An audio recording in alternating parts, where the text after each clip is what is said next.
Next problem, selection of the average.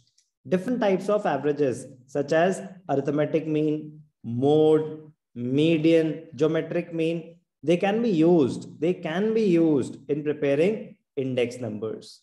From the practical point of view, median and mode are not suitable because of their erratic limitations. Median और mode में actual calculations थोड़ी ना थी, arithmetic mean थोड़ी ना थे, वो positional average, कौन सी सबसे ज्यादा फ्रीक्वेंसी आई है वो मोड, तो वो तो सारा डेटा वैसे ही कवर नहीं कर रहा था, तो सूटेबल नहीं है. ऐसा नहीं आप यूज नहीं कर सकते, सूटेबल नहीं है. Basically a choice has to be made between arithmetic mean and geometric mean. कह रहे मीडियन और मोड तो कंसिडर करना नहीं चाहिए, बचा अरिथमेटिक मीन और geometric mean. Arithmetic mean is the most simple of all averages, but it is affected by the extreme items. Extreme item से अफेक्ट करता है. Median it is not affected by extreme items, वो तो central most value को ले लेता है. So theoretically speaking, geometric mean is the best average as it attaches more importance to smaller units and less importance to larger items. Geometric mean calculate करने को नहीं बोल रहे, बस बता रहे हैं आपको, इतनी बात पता होनी चाहिए. So it is not unduly affected by extreme values in the observations.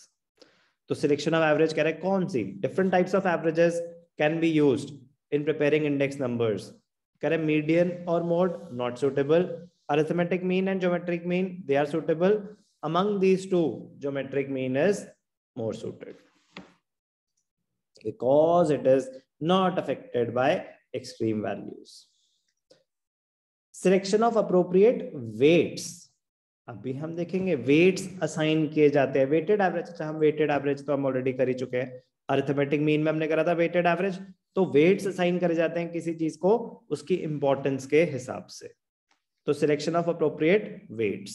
The term weight, correct. अब जब यहाँ पे अगर क्वांटिटी की बात है, तो अगर बोल रहा हूँ कि अच्छा 5 चीजें मुझे चेक करनी है जो मैं सबसे ज्यादा कंज्यूम करता हूँ अपने बजट में, I am talking about groceries, तो मैंने लिखा मिल्क, फिर लिखा मैंने राइस, फिर मैंने लिखा वीट, और फिर आपका फ्रूट्स और कुछ भी.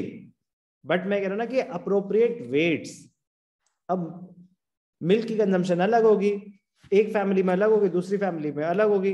किसी की फ्रूट्स की रिक्वायरमेंट ज्यादा होगी, किसी की वेजिटेबल्स की रिक्वायरमेंट ज्यादा होगी, किसी की राइस की रिक्वायरमेंट ज्यादा होगी, किसी की व्हीट की रिक्वायरमेंट ज्यादा होगी. तो वेट्स असाइन करने जरूरी है, तभी तो आप एक्चुअल एक्सपेंस कैलकुलेट कर पाओगे, फिर उसके बाद उनके चेंजेस कैलकुलेट कर पाओगे. Appropriate weights, the term weight, तो वेट क्वांटिटीज में भी यूज होगा यहाँ पे, और इंपॉर्टेंस के बेसिस पे तो असाइन होता ही होता है. The term weight refers to the relative importance of different items. The weights to be assigned to different commodities cannot be scientifically determined. As importance of a commodity, it varies from consumer to consumer. कह रहे इसका कोई formula नहीं है calculate करने का कि weights कितने दे दें. कह रहे वो तो हर पर्सन टू पर्सन वेरी कर सकती है. मेरे लिए हो सकता है कि फ्रूट ज्यादा इंपॉर्टेंट हो, आपके लिए हो सकता है मिल्क ज्यादा इंपॉर्टेंट हो, सबके अपनी अपनी रिक्वायरमेंट हो सकती है. The weights can be either quantity weights or value weights.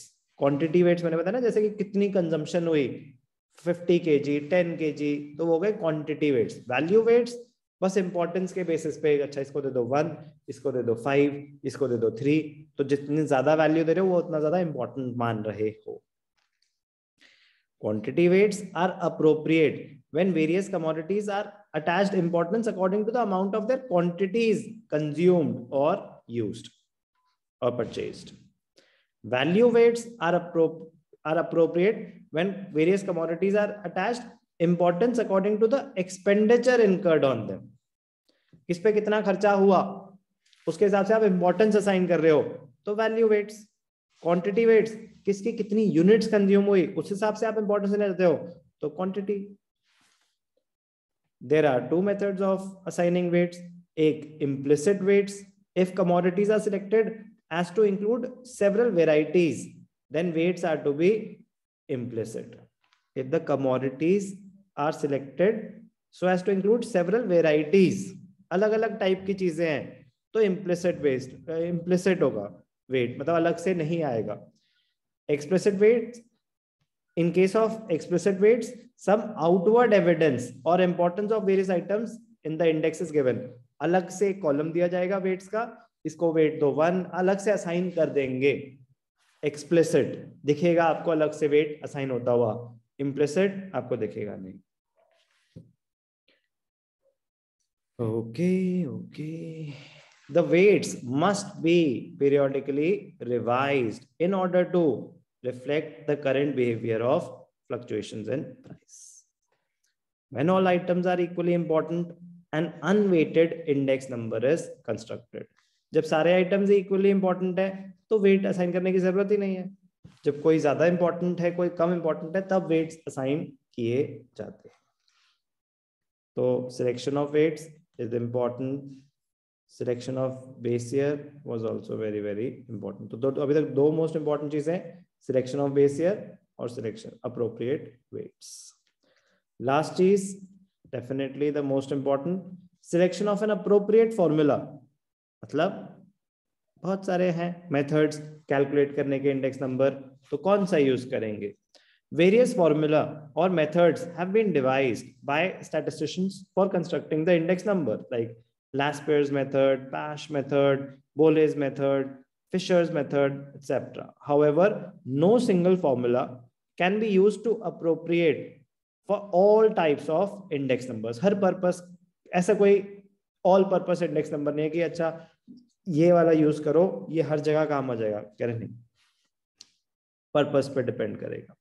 The choice of formula would depend not only on the purpose but also on the data available. तो purpose पे भी और जो आपके पास information available है उस पे भी. तो क्या करा हमने, what problems are faced at the time of construction of an index number.